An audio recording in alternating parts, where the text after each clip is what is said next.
کہانی کا نام علی بابا اور 40 چور۔ ایک زمانے کی بات ہے، ایران کے ایک شہر میں دو بھائی رہتے تھے، علی بابا اور قاسم۔ قاسم امیر تھا لیکن علی بابا ایک غریب لکڑہاڑا تھا۔ روزانہ جنگل میں جاتا، لکڑیاں کاٹتا اور بازار میں بیچ کر روزی کماتا۔ ایک دن جب علی بابا جنگل میں لکڑیاں کاٹ رہا تھا، اس نے دیکھا کہ 40 گھوڑے سوار جنگل میں داخل ہوئے۔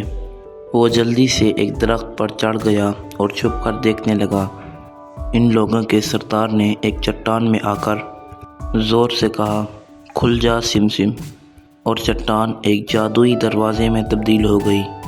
تمام چور اندر چلے گئے اور کچھ دیر بعد خزانے سے بھرے تھیلے لے کر واپس آئے۔ پھر ان کے سردار نے کہا، بند ہو جا سم سم۔ دروازہ بند ہو گیا اور وہ سب واپس چلے گئے۔ علی بابا نے سب کچھ غور سے دیکھا۔ جب چور چلے گئے، وہ چٹان کے پاس گیا اور بلند آواز سے بولا، کھل جا سم سم۔ دروازہ کھل گیا۔ علی بابا اندر گیا تو وہ حیران ہو گیا۔ سونا، چاندی، ہیرے، جواہرات ہر طرف بکھرے تھے۔ اس نے کچھ سونا لیا اور واپس آ گیا۔ گھر جا کر علی بابا نے اپنی بیوی کو سب کچھ بتایا اور دونوں نے غریبی سے نجات پائی، لیکن علی بابا نے اپنے بھائی قاسم کو نہ بتائی۔ کچھ دنوں بعد علی بابا کی بیوی نے قاسم کی بیوی سے بات میں ذکر کر دیا۔ قاسم نے علی بابا پر دباؤ ڈالا اور آخر کار راز جان گیا۔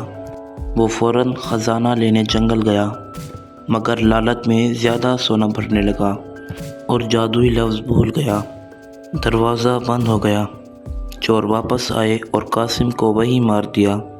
جب قاسم واپس نہ آیا، علی بابا اسے ڈھونڈنے نکلا اور اس کی لاش لے آیا، اور اس کے بعد علی بابا اور اس کے غلاموں نے بہت احتیاط برتی۔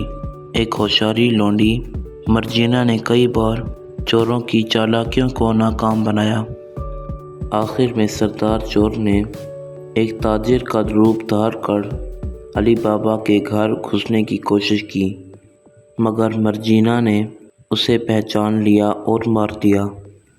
علی بابا نے مرجینا کو انعام دیا اور اپنی جائیداد کی وارث بنایا۔ اس کے بعد وہ اپنی زندگی خوشی سے گزارنے لگا۔ اس کہانی کا سبق: لالچ انسان کو برباد کرتا ہے، جبکہ عقل، ایمانداری اور قناعت کامیابی کی کنجی ہیں۔ اس کہانی میں قاسم کا انجام لالچ کی وجہ سے ہوا، جبکہ علی بابا نے قناعت اور عقل مندی سے کام لیا، اس لیے وہ بچ گیا۔ مرجینا نے ہوشیاری سے چالاک دشمنوں کو شکست دی، جو اس بات کا ثبوت ہے کہ دانائی اور سچائی ہمیشہ فتح پاتی ہے۔